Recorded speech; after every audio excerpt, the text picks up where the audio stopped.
ಓಂ ಶಾಂತಿ. ಈ ಆಳವಾದ ವಿಶ್ಲೇಷಣೆಗೆ ಸ್ವಾಗತ. ಅಂದ್ರೆ ನಾವು ದಿನನಿತ್ಯ ಆಫೀಸ್, ಮನೆ, ಟ್ರಾಫಿಕ್ ಅಂತ ಓಡಾಡುವಾಗ ನಮ್ಮನ್ನ ಯಾರೂ ಗಮನಿಸ್ತಿಲ್ಲ, ನಮ್ಮ ಪಾಡಿಗೆ ನಾವಿದ್ದೀವಿ ಅಂತ ಅನ್ಕೊಳ್ತೀವಲ್ಲ? ಹೌದು, ಖಂಡಿತ.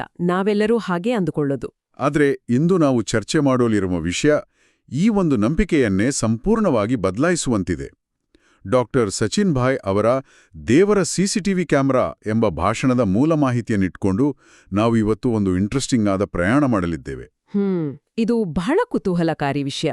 ಇದರ ಮುಖ್ಯ ಉದ್ದೇಶ ಅಂದ್ರೆ ನಮ್ಮ ಪ್ರತಿಯೊಂದು ಆಲೋಚನೆ, ಕರ್ಮ ಮತ್ತು ಅಭ್ಯಾಸಗಳನ್ನ ಸದಾ ಗಮನಿಸುತ್ತಿರುವ ಆ ಒಂದು ಅಗೋಚರ ಶಕ್ತಿಯ ಬಗ್ಗೆ ಅರ್ಥ ಮಾಡಿಕೊಳ್ಳೋದು. ಹಾಗೂ ನಮ್ಮೊಳಗೆ ನಾವು ಹೇಗೆ ಕೆಲವು ಆಂತರಿಕ ಕ್ಯಾಮೆರಾಗಳನ್ನು ಅಳವಡಿಸಿಕೊಳ್ಳಬಹುದು ಅನ್ನೋದನ್ನ ನೋಡೋಣ.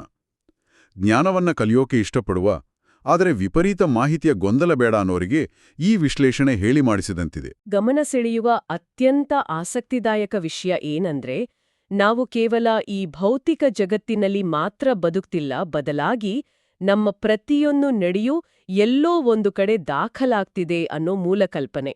ಅಂದ್ರೆ ಒಂದ್ ರೀತಿಲಿ ರೆಕಾರ್ಡ್ ಆಗ್ತಿದೆ ಅಂತ? ಹೌದು. ನಾವು ಮಾಡೋ ಕೆಲ್ಸ, ಆಡುವ ಮಾತು, ನಮ್ಮ ಮನಸ್ಸಿನ ಮೂಲೆಯಲ್ಲಿ ಮೂಡುವ ಸಣ್ಣ ಆಲೋಚನೆ ಕೂಡ ಆ ಪರಮಶಕ್ತಿಯ ಅರಿವಿಗೆ ಬರ್ತಿದೆ ಅನ್ನೋದು ಡಾಕ್ಟರ್ ಸಚಿನ್ ಅವರ ವಾದ. ಇದನ್ನ ಕೇಳಿದ ತಕ್ಷಣ ಇದು ಬರೀ ಆಧ್ಯಾತ್ಮಿಕ ವಿಚಾರ ಅಂತನಿಸ್ಬೋದು. ಆದ್ರೆ ನಾವು ಇದನ್ನ ಮನೋವಿಜ್ಞಾನದ ದೃಷ್ಟಿಯಿಂದ ನೋಡಿದ್ರೆ ಖಂಡಿತ ಸೈಕಲಾಜಿಕಲ್ ಆಗಿ ನೋಡಿದ್ರೆ ಇದರ ಅರ್ಥವೇ ಬೇರೆ. ನಿಜ.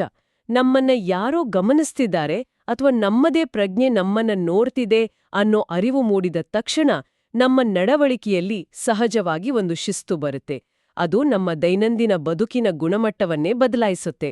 ಆ ಶಿಸ್ತು ಮತ್ತು ಅರಿವಿನ ಬಗ್ಗೆ ಮಾತಾಡಕ್ಕೆ ಮುಂಚೆ ನಾವು ಸಾಮಾನ್ಯವಾಗಿ ನಮ್ಮನ್ನ ನಾವು ಹೇಗೆ ಮರೆಮಾಚಿಕೊಳ್ಳಕ್ಕೆ ಪ್ರಯತ್ನಿಸ್ತೀವಿ ಅನ್ನೋದ್ರ ಬಗ್ಗೆ ಡಾಕ್ಟರ್ ಸಚಿನ್ ಭಾಯ್ ಹೇಳಿರೋ ಒಂದು ಅದ್ಭುತವಾದ ಕಥೆ ಇದೆ.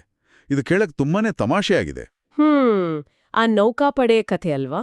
ಹೌದು ಹೌದು.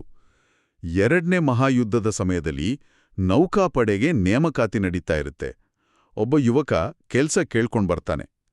ಅಧಿಕಾರಿ, ನೀನ್ ಇದಕ್ಕೂ ಮುಂಚೆ ಏನ್ ಮಾಡ್ತಿದ್ದೆ ಅಂತ ಕೇಳಿದಾಗ ಆ ಯುವಕ ಬಹಳ ಕಾನ್ಫಿಡೆಂಟ್ ಆಗಿ, ನಾನು ಗೂಗಲ್ ಮೇಕರ್ ಅಂತ ಹೇಳ್ತಾನೆ. ಗೂಗಲ್ ಮೇಕರ್ ಹೆಸರೇ ವಿಚಿತ್ರವಾಗಿದೆ. ಆ ಅಧಿಕಾರಿಗೆ ಗೂಗಲ್ ಅಂದ್ರೆ ಏನು ಅಂತ ಗೊತ್ತೇ ಇರಲ್ಲ. ಆದ್ರೆ ತಾನಿಗಿಷ್ಟು ವರ್ಷದಿಂದ ನೌಕಾಪಡೆಯಲ್ಲಿ ದೊಡ್ಡ ಹುದ್ದೆಯಲ್ಲಿದ್ದೀನಿ, ನನಗೆ ಇದೂ ಗೊತ್ತಿಲ್ಲ ಅಂದ್ರೆ ಜನ ನನ್ನನ್ನ ಮೂರ್ಖ ಅಂದ್ಕೊಳ್ತಾರೆ ಅನ್ನೋ ಭಯದಲ್ಲಿ, ಓಹೋ ಹೌದಾ, ಸರಿ ಅಂತ ಹೇಳಿ ಆತನನ್ನ ಇಂಜಿನಿಯರ್ ಹತ್ರ ಕಳಿಸ್ತಾನೆ. ನೋಡಿ, ಈ ಕಥೆಯ ಹಿಂದಿರುವ ಮಾನವನ ಸಹಜ ಮನೋವಿಜ್ಞಾನ ಬಹಳ ಇಂಟ್ರೆಸ್ಟಿಂಗ್ ಆಗಿದೆ. ಪ್ರತಿಯೊಬ್ಬರಿಗೂ ತಮ್ಮ ಅಜ್ಞಾನವನ್ನ ಮುಚ್ಚಿಡುವ, ತಮಗೆ ಎಲ್ಲವೂ ಗೊತ್ತು ಅಂತ ತೋರಿಸ್ಕೊಳ್ಳುವ ವಿಪರೀತ ಹಂಬಲ ಇರುತ್ತೆ.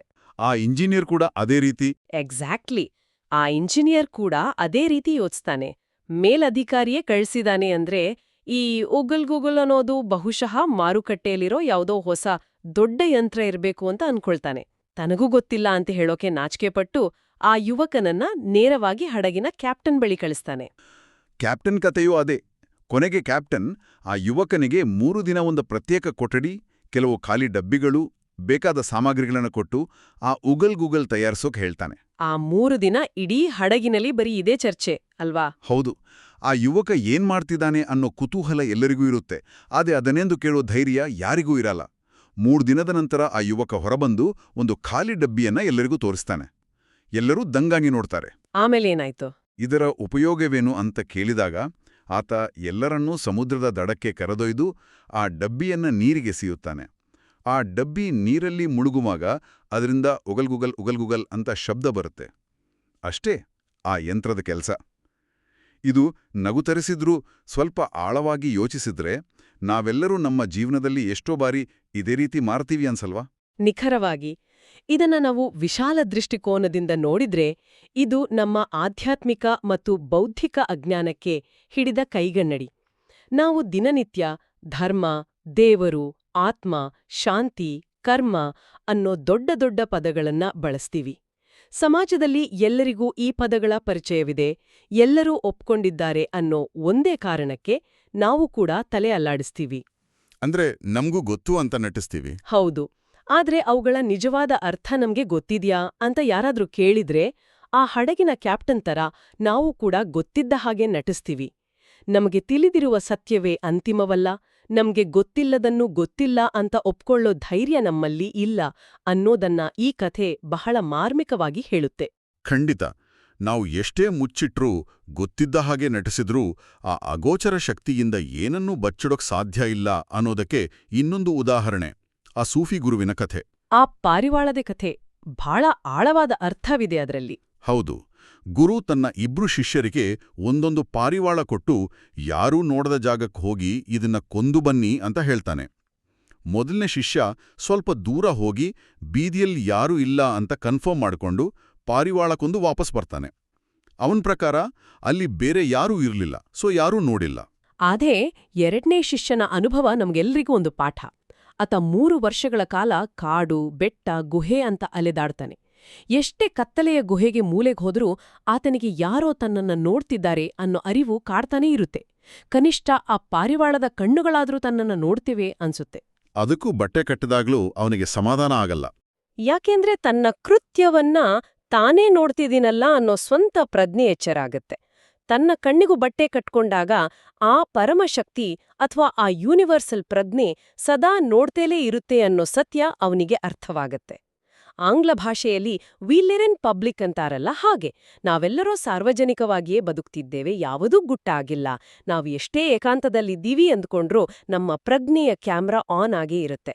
ಇದು ನಿಜಕ್ಕೂ ಇಂಟ್ರೆಸ್ಟಿಂಗ್ ಪಾಯಿಂಟ್. ನಮ್ಮದೇ ಪ್ರಜ್ಞೆ ನಮ್ಮನ್ನ ನೋಡ್ತಿದೆ ಅನ್ನೋದು. ಡಾಕ್ಟರ್ ಸಚಿನ್ ಅವರ ಮಾಹಿತಿಯ ಪ್ರಕಾರ ಇಲ್ಲಿಯೇ ಇದು ನಿಜಕ್ಕೂ ಅತ್ಯಂತ ಕುತೂಹಲಕಾರಿಯಾಗುವುದು. ಆ ಪರಮಶಕ್ತಿಯ ಮುಂದೆ ಒಂದು ದೊಡ್ಡ ಸ್ಕ್ರೀನ್ ಇದೆ. ಅದನ್ನೇ ಅವರು ದೇವರ ಸಿಸಿಟಿವಿ ಕ್ಯಾಮೆರಾ ಅಂತ ಕರೆದಿರೋದು. ಆ ಸ್ಕ್ರೀನ್ ಮೇಲೆ ನಮ್ಮ ಜೀವನದ ಯಾವೆಲ್ಲ ವಿಷಯಗಳು ಪ್ರಸಾರವಾಗ್ತಿದೆ ಅಂತ ಅವರು ಪಟ್ಟಿ ಮಾಡಿದ್ದಾರೆ. ಹೌದು. ಈ ಕ್ಯಾಮೆರಾದಲ್ಲಿ ನಮ್ಮ ಜೀವನದ 18 ವಿಭಿನ್ನ ಅಂಶಗಳು ನಿರಂತರವಾಗಿ ದಾಖಲಾಗ್ತಿದೆ.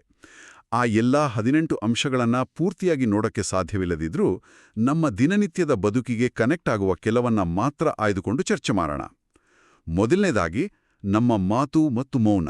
ಮಾತು ಅನ್ನೋದು ಎಷ್ಟು ಶಕ್ತಿಶಾಲಿ ಅಂದ್ರೆ ನಾವು ಆಡುವ ಶಬ್ದಗಳಿಗಿಂತ ಹೆಚ್ಚಾಗಿ ಆ ಮಾತಿನ ಹಿಂದಿರುವ ಭಾವನೆ ಮತ್ತು ನಮ್ಮ ಧ್ವನಿಯ ಏರಿಳಿತ ಅಂದ್ರೆ ಟೋನ್ ಬಹಳ ಮುಖ್ಯವಾಡುತ್ತೆ. ಡಾಕ್ಟರ್ ಸಚಿನ್ ಅವರು ಗಾಂಧೀಜಿಯವರನ್ನ ಇಲ್ಲಿ ಉಲ್ಲೇಖಿಸ್ತಾರೆ. ಗಾಂಧೀಜಿ ಮೌನವೇ ನನ್ನ ಗುರಾಣಿ ಅಂತ ಹೇಳ್ತಿದ್ರು.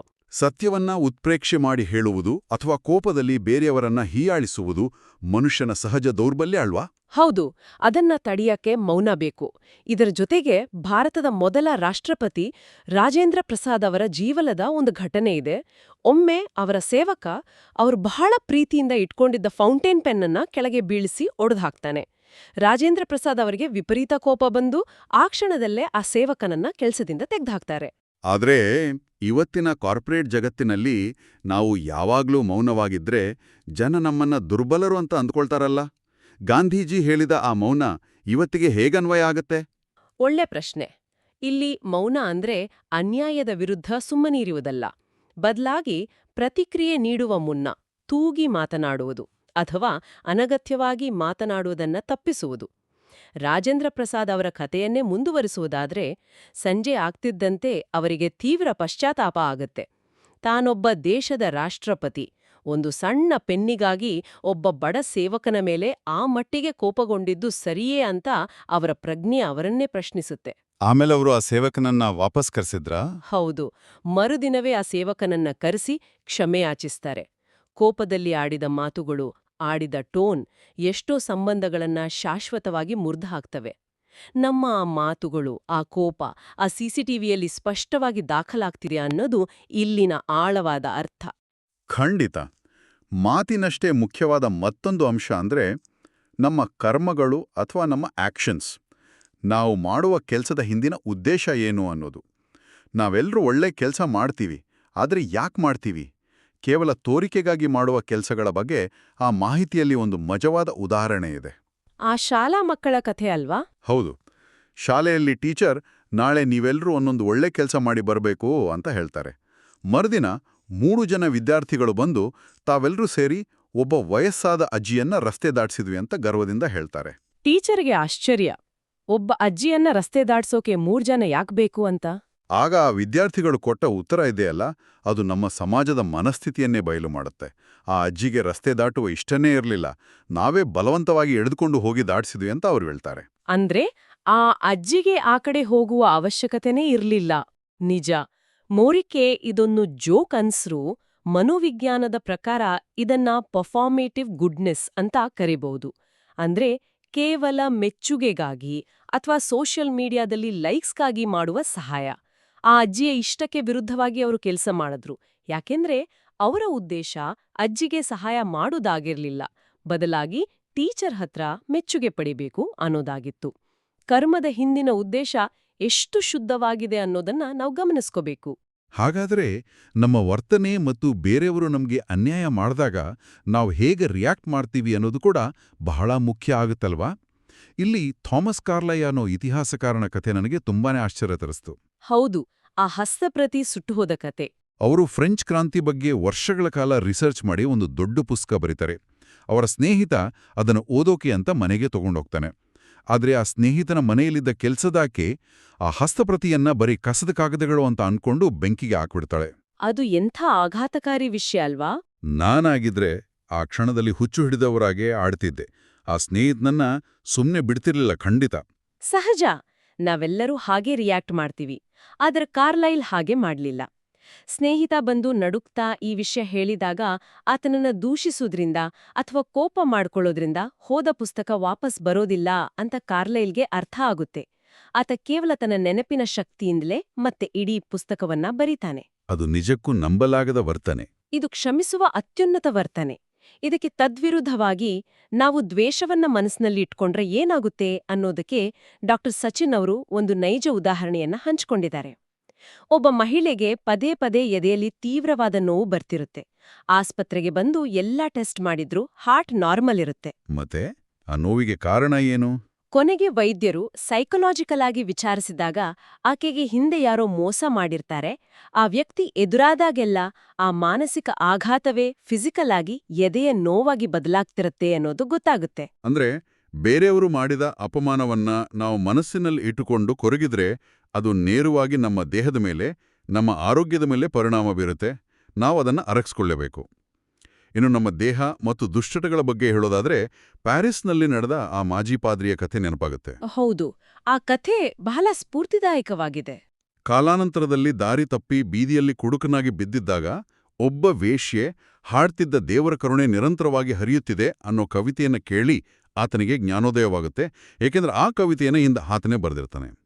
ಆ ಸಣ್ಣ ಕಿಡಿ ಅವನನ್ನ ಮತ್ತೆ ಪರಿವರ್ತನೆ ಮಾಡುತ್ತೆ.